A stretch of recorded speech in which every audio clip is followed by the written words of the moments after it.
Tensions were high. We saw a lot of advocates here yelling at neighbors, neighbors yelling at advocates. We saw a little over a dozen police who are still on site right now, just trying to make sure everything is going smoothly and nothing escalates further. But you can see behind me just the tearing down of these encampments along the river here. Almost everything is finished up. The residents really tried to pack up as much of their stuff as they possibly could into trash bags and move out.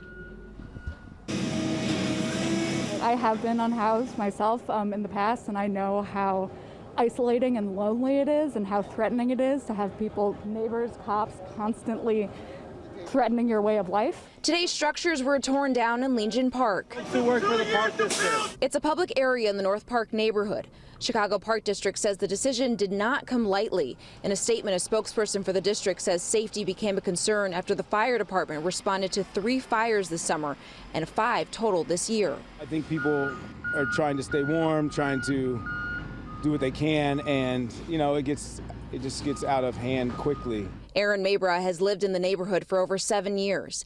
He says he understands both sides of the issue, but emphasizes more programs need to be made for the community and for the unhoused. We should just be more active to get something going so that people know that it's not just a place you can do whatever. There is activity that's positive. The Chicago Park District says residents were warned of the cleanup at the beginning of August.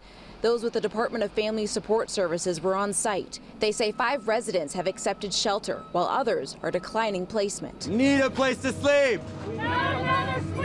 Advocates say shelter is not a viable option. We know that the shelter system is overwhelmed. We know that there is no emergency plan to add more beds beyond the 300 that were announced.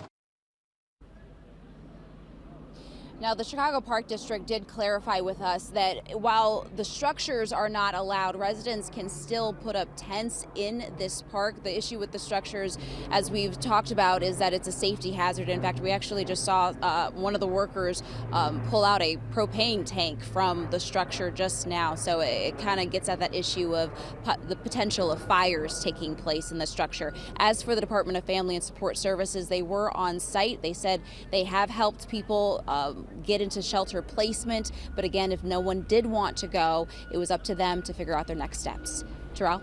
Jasmine Miner, Legions Park this morning. Jasmine, appreciate it. Thank you.